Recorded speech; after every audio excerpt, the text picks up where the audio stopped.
নমস্কাৰ friends, welcome to our channel Soulmate sky.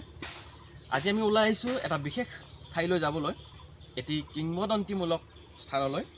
তাত কিছু বিশেষত্ব আছে সেই স্থানখনিৰ। আগতে বিভিন্ন ধৰণৰ লোকপ্ৰবাদ চলি আছে। আমি তালৈ যাওঁ, চাওঁ কি আছে তাত আৰু আচল ঘটনাবিলাক কি। ময়ো ভালদৰে নাজানো আৰু তাত গ'লেহে আমি গম পাম এনেকুৱা কি ঘটনা বা কি কিংবদন্তি চলি আহিছে।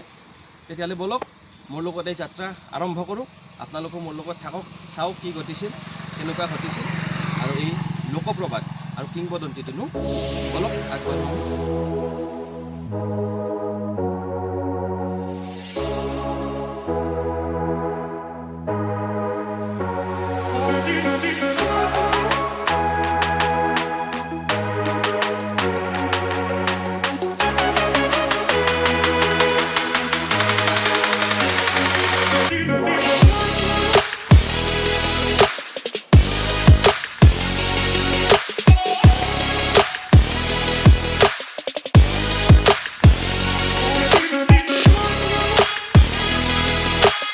এতিয়া নলবাৰীৰ পৰা আহি ধমধমা পালোঁ আৰু ধমধমাৰ পৰা পাৰ হৈ আমি শান্তিপুৰ যোৱা ৰাস্তাটোৰে অকণমান সোমাই আহিছোঁ। আৰু ইয়াৰ পৰা অলপমান আগত আমি যলৈকে আহিছোঁ সেই গন্তব্যস্থান, বিভিন্ন কিংবদন্তি চলি অহা সেই মন্দিৰটো আমি অকণমান আগত পাম। সেই নিৰ্দিষ্ট মন্দিৰটো আমি পালোঁ। এইটোৱে সেইটো হনুমান মন্দিৰ। আৰু পুৰণি দিনৰ পৰা, আজি কিছু বছৰ আগৰ পৰা ইয়াতে কিবা এটা বিশেষ ঘটনা ঘটিছিল আৰু সেই ঘটনাটোৰ পিছৰ পৰা এই মন্দিৰটো স্থাপন হৈছে। আচলতে কি ঘটনা সেইটো আমিও ভালদৰে নাজানো। আমি ইয়াৰে ওচৰ পাজৰৰ মানুহ বা আমি যিজন পূজাৰী আছে সেই পূজাৰীজনক আমি লগ কৰিম, অকণমান পিছতে আহি পাব। এতিয়া মন্দিৰবিলাক প্ৰায় বন্ধ আছে কৰোণা কালৰ বাবে, এয়া অনিৰ্দিষ্ট কালৰ বাবে বন্ধ আছে। তথাপিও আমি চেষ্টা কৰিম ভিতৰলৈ যোৱাৰ কাৰণে আৰু তেখেতৰ কথা পতাৰ কাৰণে।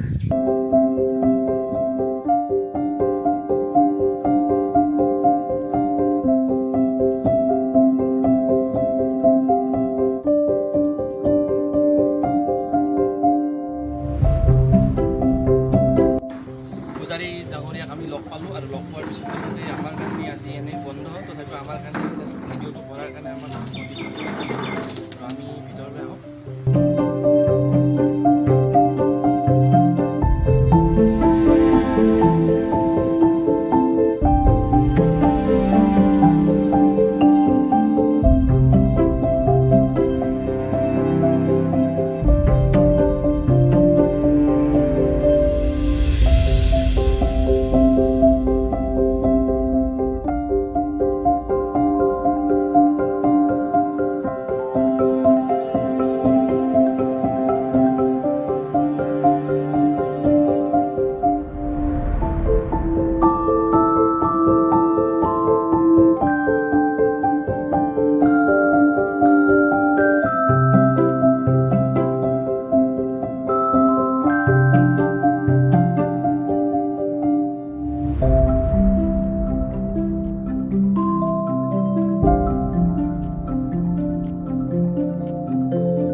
মন্দিৰটোত বিভিন্ন কিংবদন্তি আমি শুনি আহিছোঁ, বিভিন্ন প্ৰচলিত আমি কিছুমান কথা শুনি আহিছোঁ।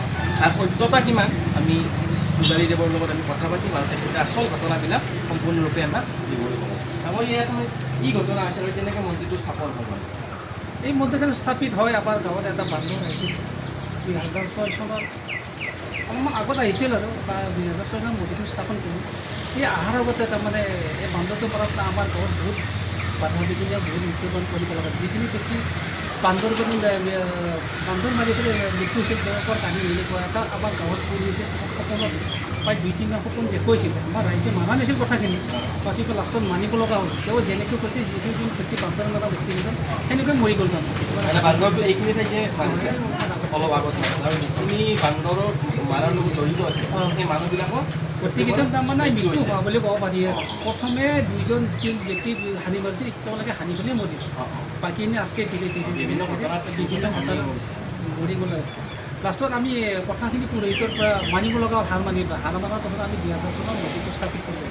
এই মন্দিৰটো স্থাপন কৰাৰ পৰা ইয়াত বহুত দূৰ দূৰৰ যাত্ৰী আহে, ভক্তগণে ইয়াতে পূজা কৰি এইখিনি অৱশ্যে অলপ কমিছে লকডাউনৰ পৰা এনাইটো আমাৰ এই মন্দিৰতে সদায় ভৰ্তি মঙলবাৰ শনিবাৰ আমাৰ অভাৱ হয় মঙলবাৰ শনিবাৰ মানুহ বহুত হয় বহুতে বাহিৰা মানুহখিনি জাগ্ৰত মন্দিৰ বুলি অনুমান কৰিছে এতিয়া বহুতো ভক্তই আৰু কিছুমান ভক্তই আমাৰ বহুত কথা জনাইছোঁ এখন মন্দিৰত আহি পেলাই কিছুমান ফল পাব বুলি কৈছে কিন্তু আমি নাজানো সিহঁতে যোনে আহিছে সিহঁতেহে জানে কি পাইছে ফল কি পোৱা নাই সিহঁতেহে জানে আৰু এবাৰ যদি এইখন মন্দিৰত কোনোবা আহে এই ব্যক্তিজন তাৰমানে এই মন্দিৰত আহুৱাবলৈ লাগি থাকে কিন্তু আমি নাজানো সিহঁতে যোনে ভক্ত আহে তেওঁহে জানে মোৰ কথা এইখিনিয়ে আমাৰ আৰু ইয়াতে কিবা সভা হয় বুলি মই শুনিছোঁ সভা মাঘৰ প্ৰতি বছৰে পূৰ্ণিমা তাৰমানে আমি প্ৰথম এইটো পূজা আমাৰ ইয়াতে অসমীয়া হিন্দু সমাজত এইটো প্ৰচলন হনুমান পূজা প্ৰচলন আমি দেখা পোৱা নাছিলোঁ আমি মাৰোৱাৰী বা গিৰিহে দেখা পাইছিলোঁ আমি প্ৰথম পূজা হিচাপে বহুত দিন বিচাৰিলোঁ আমি মাৰোৱাৰীতে যোৱা নাছিলোঁ প্ৰথম এটা আমাৰ গাঁৱৰ এটা ব্যক্তি এজন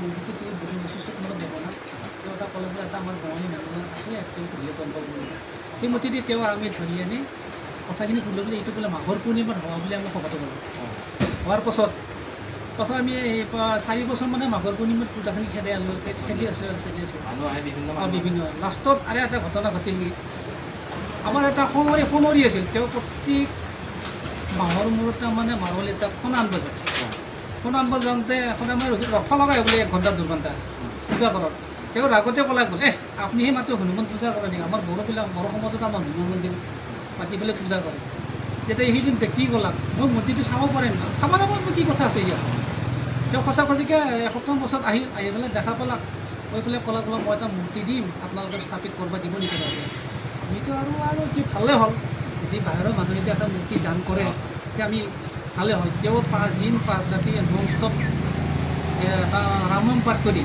এই মূৰ্তিটো 5 দিন 5 ৰাতি এটা ফুল এটা পানী এটা প্ৰসাদ এনেকৈ 5 দিন 5 বিধ ফুল যোগ কৰি শেষৰ দিনা তাৰমানে প্ৰাণ স্থাপিত এটা মন্ত্ৰ গাই পেলাই মূৰ্তিটো স্থাপন কৰি দি গ'ল এইটো হ'ল প্ৰথম মূৰ্তি আৰু এইটো আমি প্ৰথম বনাইছিলোঁ এইটোতে আমি সেইটো এতিয়াও দান দিয়াৰ কাৰণে এইটো মূৰ্তি এতিয়া বিসৰ্জন দিয়া নাগ'ল দ্বিতীয় ব্যক্তি মাৰোৱাৰীত এইটো দিছিলে এইটো দিয়া মাৰোৱাৰী দিয়া এইখিনিয়ে আমাৰ ঘটনাটো মানে ইয়াতে এতিয়া প্ৰত্যেক মাহে আমাৰ 2টা পূজা হয় এতিয়া হনুমান জয়ন্তী আমি জনা গ'ল যে হনুমান জয়ন্তী এক্সট্ৰা পূজা আছে আৰু এতিয়া আমি আৰু যিখিনি আগৰ পৰা চলি অহা হনুমান উৎসৱ এতিয়া মাঘৰ পূৰ্ণিমাত কৰোঁ হনুমান জয়ন্তীটো তিথি অনুযায়ী প্ৰত্যেক বছৰে পূজাটো কৰোঁ আৰু এইখিনি তো ফ্ৰেণ্ডছ গম পালে এইখিনি কথা যে ইয়াতে গাঁৱৰ বান্দৰ এটাক অলপ আগত হত্যা কৰা হৈছিল আৰু সেই হত্যাকাৰীকেইজনো ঠিক তেনেকুৱাকৈ তেওঁলোকৰ মৃত্যুমুখত পৰিছিল আৰু এজন পূজাৰীয়ে সপোনত দেখিছিল এই মন্দিৰটো স্থাপন কৰাৰ কথা আৰু তাৰপিছতে গাঁৱৰ ৰাইজে লগ লাগি এই মন্দিৰটো স্থাপন কৰিছিল ইয়াৰ সেই মূৰ্তিটো দান কৰা মূৰ্তি এইটো আৰু প্ৰথমে গাঁৱৰ ৰাইজে বনোৱা মূৰ্তি সেইপিনে আপোনালোকক অলপ আগতে আমি দেখাইছোঁ তো ধন্যবাদ দেৱ আমি সেই মহান ভূমিৰ পৰা এতিয়া ওলাই আহিছোঁ আৰু আপোনালোককো আহ্বান জনাওঁ যে আপোনালোকো আহক আৰু সেই পবিত্ৰ ভূমি দৰ্শন কৰক পূজাৰীদেৱে কোৱা মতে তাত মানুহৰ সকলো মনোবাঞ্ছা পূৰ্ণ হয় আপোনালোকে আহক দৰ্শন কৰক বজৰংবলীৰ দৰ্শন কৰক আৰু আপোনালোকৰ মনোবাঞ্ছাও পূৰ্ণ হওক ইয়াকে কৈ আজি আমাৰ এই ব্লগটো ইয়াতে সামৰণি মাৰিবলৈ ওলাইছোঁ ধন্যবাদ আৰু আমাৰ চেনেলটো আপোনালোকে ছাবস্ক্ৰাইব কৰি দিব আৰু আমাৰ ভিডিঅ'বোৰ লাইক কমেণ্ট আৰু আপোনালোকৰ ফ্ৰেণ্ডছৰ লগত শ্বেয়াৰ কৰি দিব ধন্যবাদ